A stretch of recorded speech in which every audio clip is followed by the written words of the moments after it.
It's good to have you here on Science Ignite Africa again. Good morning. This is Science Ignite Chemistry. Uh, we are going to begin a very important part of this our academic escapade today. And what we are going to be doing is solving past questions.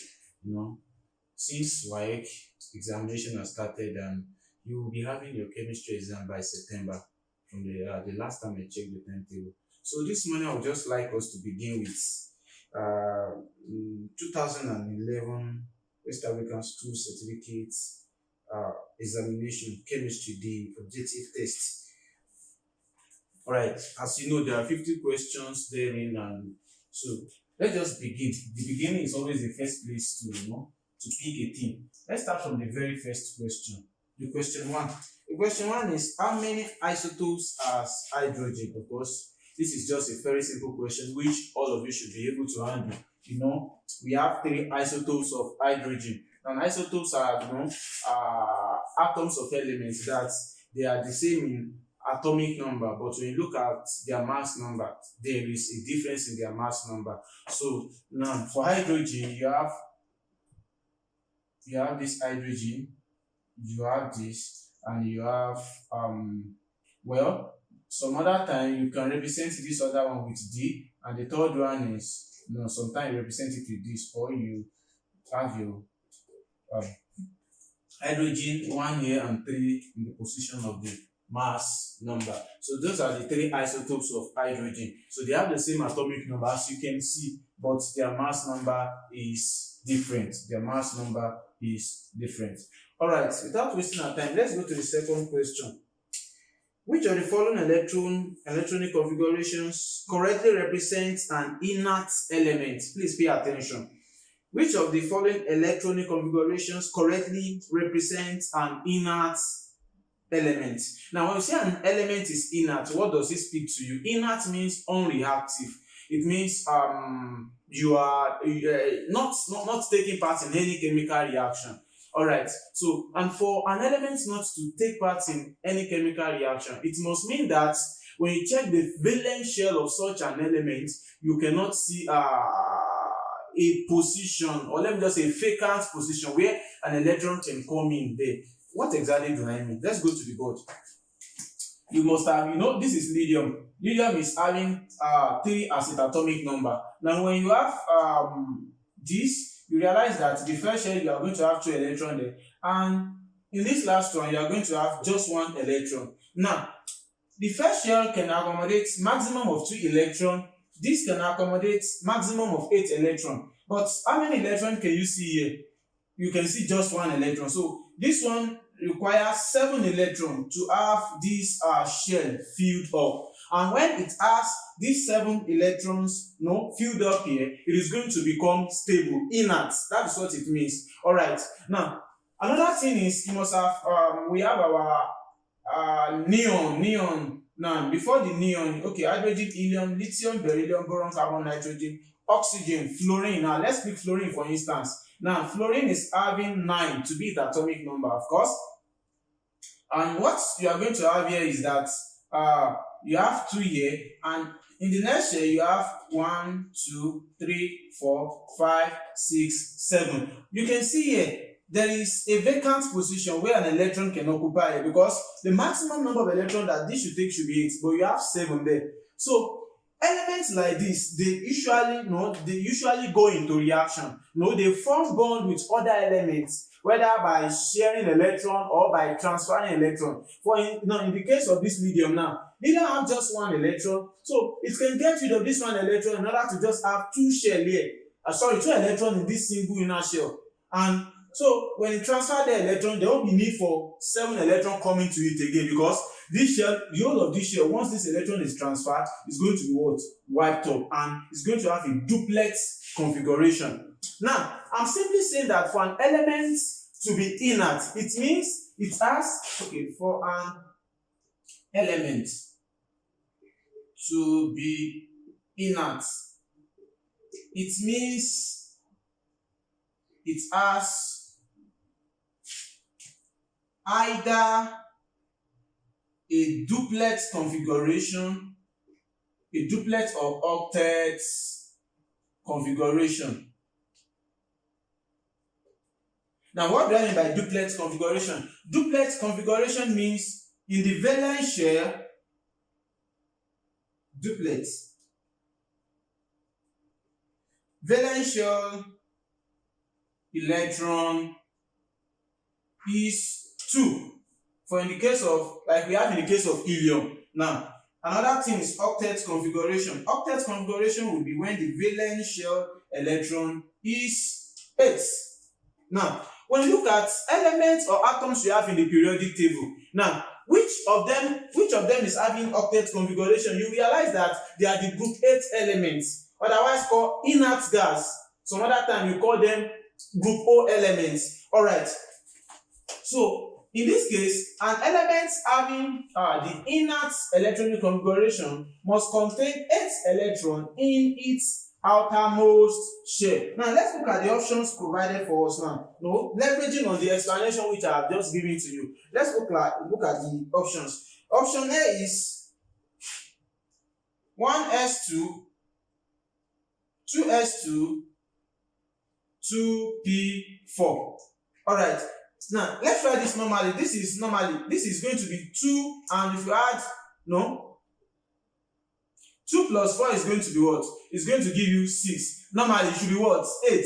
That is the maximum number of electrons that should be there. So let's do it this way. The maximum that should be here is 2. So continually it's going to be here that way. Now let's take the second option. The second option is option B. 1s2, 2s2, 2p6, and 3s2. Now let's look at this. You have 2 here, of course. 6 plus 2 is going to give you 8, but you have what here? 2. So this is not inert because there are 2 electrons in the outermost shell. Alright, let's take the third one. The third one is 1s2, 2s2, 2p6, 3s2, and 3p4. Let's look at it. This is 2, of course. This is 8, of course, that is the first 2, 8, and the next one is what? 6. This is also not inert. Let's look at the last option. What do you have in the last option? You have 1s2, 2s2, and 2p6. Now let's look at it. The first one we have 2 electrons, the next one we have 8 electrons. You can realize that the number of electrons here is actually 10, and the atom having 10 electron is neon actually, and it means neon is an inert element because the octet configuration is what the outermost shell subscribes to. So simply that is what it means. So option D is the answer there. Now looking at third question. Third question is, what type of reaction is represented by the following equation? What type of reaction is represented by the following equation? Just follow me keenly as I break this thing down for you to understand. This is the equation. You have the deuterium 2,1, and you have giving you your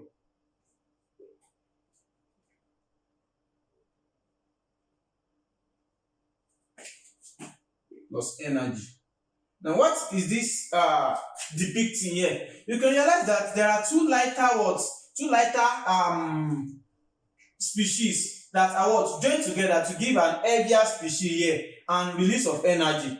Alright, 2 lighter species combine together to give an heavier one and with the release of energy. So what does that tell you is that is actually nuclear fusion. When 2 things come together, 2 lighter species come together to give an heavier one, that is nuclear fusion. And there is nuclear fission in which one heavier species is going to be broken down into smaller one. That is nuclear fission. In this case, it is nuclear fusion. Alright. Let's go to the fourth question. Which of the following ions has electron configuration of 2,8,8? Follow me keenly, please. I'm going to write the electronic configuration and you'll see. Now the electronic configuration provided us in the fourth question is 2,8,8. Now, when you look at this, the neutral atom, now if it were to be neutral atom that you were required to provide the answer to, the neutral atom which has this electronic configuration. It is very simple. What you just have to do is what? Look at the number of electrons. The number of electrons here is simply 18 electrons. So, which atom is having 18 electrons? You know that's going to be what? Argon. That is, in your periodic table, you know it. So it's going to be argon. But this is an ion. So which of these ions is having this electronic configuration? The first one is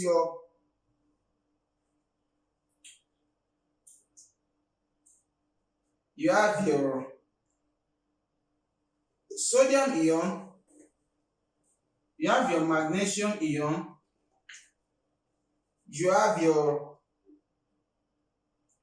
calcium, and you have your chlorine ion. Now let's look at it, pick it one after the other. Sodium is actually having how many electrons? Sodium is having is in group 1, so it's having 11 electrons. Now if it ionizes, it means one of the electrons is what? Is away. Therefore, in this sodium ion, you have 10 electrons. In this magnesium ion, magnesium normal is having 12, like this one is having normal. No, this is the normal. For the, let me write neutral here, so that you understand. Neutral, this is the what? The ions now. Now, for sodium, in the neutral sodium atom, you are going to have 11 electrons, but here it is 10 electrons. Alright, let's come here. In the neutral magnesium atom, you are going to have 12 electrons, but because 2 electrons has been lost, it's going to be 10 electrons as well. So, in carbon, in fact, this should not undergo any ionization at all. This is far away from the option. Now, when you come here, normally the neutral chlorine atom is having 7 electrons. Alright, 17 electrons rather. But when you can see here, we have -1 here. What that means is that an electron has been added to it. Don't forget, when chlorine forms its ion, that is when it ionizes, it gains electron, being the fact that it is highly electronegative.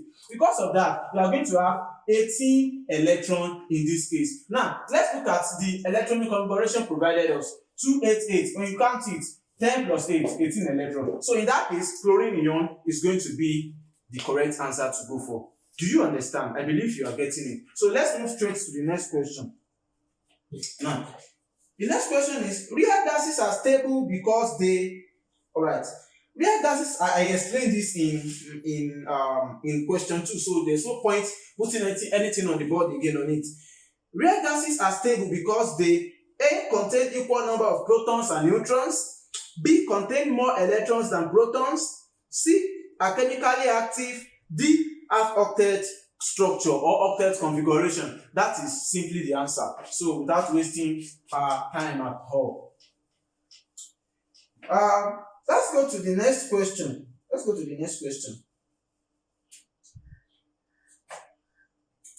Which of the following elements will produce colored ions in aqueous solution? Now, for you to produce colored ion in aqueous solution, it means you are a transition metal. And in the periodic table, you cannot talk about transition metal if you are in the first 20 elements in the periodic table. Please get me right. The first 20 elements in the periodic table start from hydrogen and ends in calcium. That is where the first 20 elements. Now, from the 21st element is scandium, titanium, that is vanadium follows, chromium, in that order. So from 21 to 30, we have some transition elements there. And that is where our ion belongs. I've even said the answer without calling the option now. Alright, now, in the option, we have calcium. Calcium is having the atomic number of 20. No, of course, that can be heat. Sodium, no, that can be heat. Magnesium, no, it can be magnesium. And the last option here is iron. So iron, Fe, is the only element that will produce colored ion in its aqueous solution. So that's simply the answer. The next question is, the energy chain that accompanies the addition of electron to an isolated gaseous atom is called dash. Alright. That is, after we have added an electron to an isolated gaseous species. For instance, an example of gaseous species is your let's take chlorine gas. Chlorine is a gaseous species. Now, when you look at this, now the question is, after after you have added an electron to this, now the change in energy that accomplishes that is what? It's called what? A bond energy. Now, the answer is not bond energy. Why is it not bond energy? We talk about bond energy when two atoms come together to combine. So there's no matter of combination here at all. So this is what? This is not the bond energy. Of course, you know that this chlorine gas is diatomic, of course, but we are talking about you adding an electron to it. So we are not talking about the fact that this chlorine atom is having this and having this. Do you get my point? In this chlorine atom, we have Cl and Cl combined together, but we are not talking about you breaking the bond. We are not speaking anything with regard to the what? To the bond between the two chlorine atoms. We are talking about you adding an electron to it. So in that case, it is not bond energy.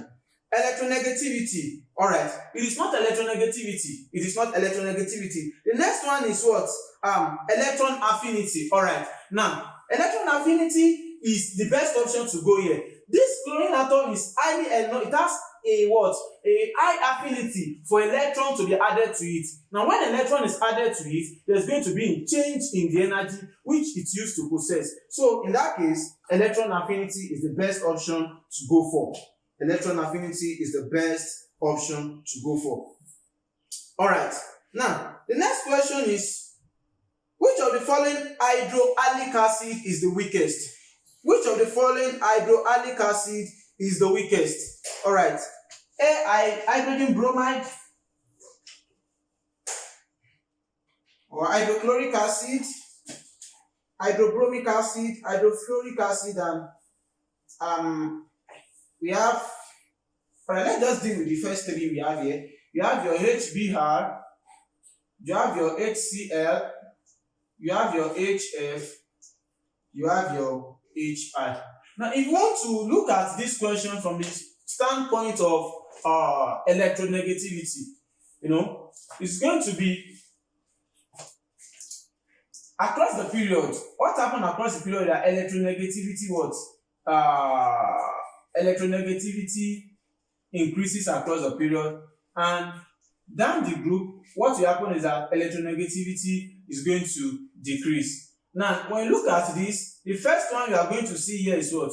Is the fluorine. Okay, after the fluorine comes what? You have the chlorine. After the chlorine comes what? You have the bromine. You have your iodine. All right. In this case, the one that is going to form the weakest hydroallylic acid is your hydrogen fluoride. All right. That is it. Now, let's go to the next question. Which of the following arrangements is in order of increasing metallic property? Which of the following arrangements is in order of increasing metallic property? All right, this is very simple for us. It is also the same concept to follow there that we are going to follow. Pay a very good attention to me. Now, across the period, metallicity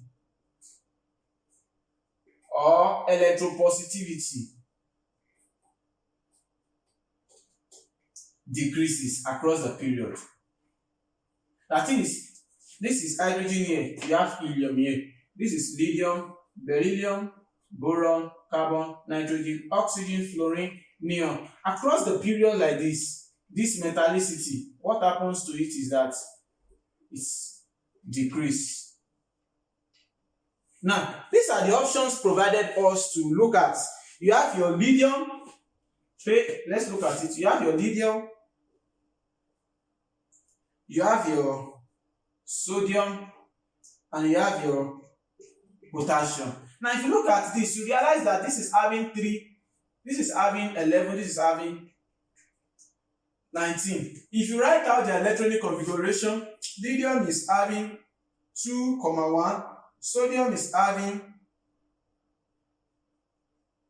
2,8,1, and potassium is having 2,8,1. Now, you realize that because the number of valence electron in all of them is 1, they are all in group 1. All right. Now, if metallicity decreases across the period, it means that this same metallicity, if you write down it like this same metallicity will increase down the group. Now, if a property decreases across the period, the general rule is that that same property is going to increase down the group. Now, if a property increase across the period, the rule is that that same property is going to decrease down the group. Now, metallicity decrease across the period. So in this case, it is going to increase down the group.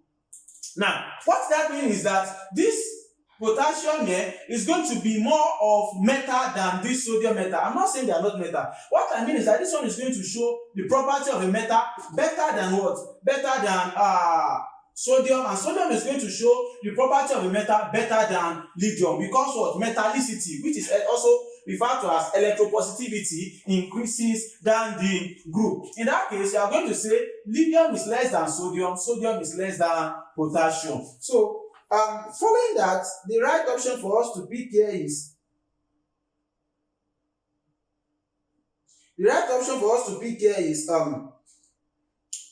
option A here. Lithium less than sodium, sodium less than potassium. So that is in the order of increasing electropositivity or metallic property. Now, let's look at this, the 11th question. Chlorine, bromine, and iodine belong to the same group and are gaseous at room temperature. Of course, that would have been correct, but bromine was negative. Bromine is liquid at room temperature. All right. Option B, form white precipitate with silver nitrate. All right. You should understand that in the halogens, all right, this chlorine form white precipitate, bromine form yellow precipitate, cream precipitate rather, while iodine forms yellow precipitate. I don't know if you get what I'm trying to say. Now, they are saying that chlorine, bromine, and iodine, they belong to the same group. Of course, that is true. Now, and another thing about them is that they are gaseous at room temperature. That is not true for all of them. They form white precipitate, and I said it is only chlorine that form white precipitate, while bromine will form a creamy precipitate with silver nitrate. Okay, let me write it on the board so that you can see it. Chlorine form white PPT with silver nitrate, while bromine form a creamy precipitate, whereas iodine form yellow precipitate. So what that means is that option B can also not be correct. The third line is they react violently with hydrogen without heating. Of course, that is what it means. Now, when they react violently with hydrogen, they are going to form an hydrohalic compound, something like hydrogen chloride, hydrogen bromide, and hydrogen iodide. So, and option D is they react with alkali. So, option C is the correct answer to go for there. Option C. Now, the 12th question is, which of the following elements can conveniently be placed in two groups in the periodic table? Oh. Which of the following elements can conveniently be placed in two groups in the periodic table? Option A is carbon. We are going to iron that out. Just follow me keenly as I explain. Then you are going to. Which of the following can be conveniently placed in two groups in the periodic table? Option A is your carbon. Option B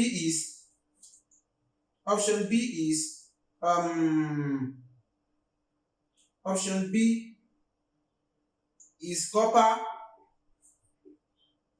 Option C is hydrogen, and option D is oxygen. Option D is oxygen. Now, you know carbon is having 6, right? And it is belonging to what? Group 4. Hydrogen is in now we can just place it in group 1 for convenience sake. While oxygen is this oxygen atom is in what?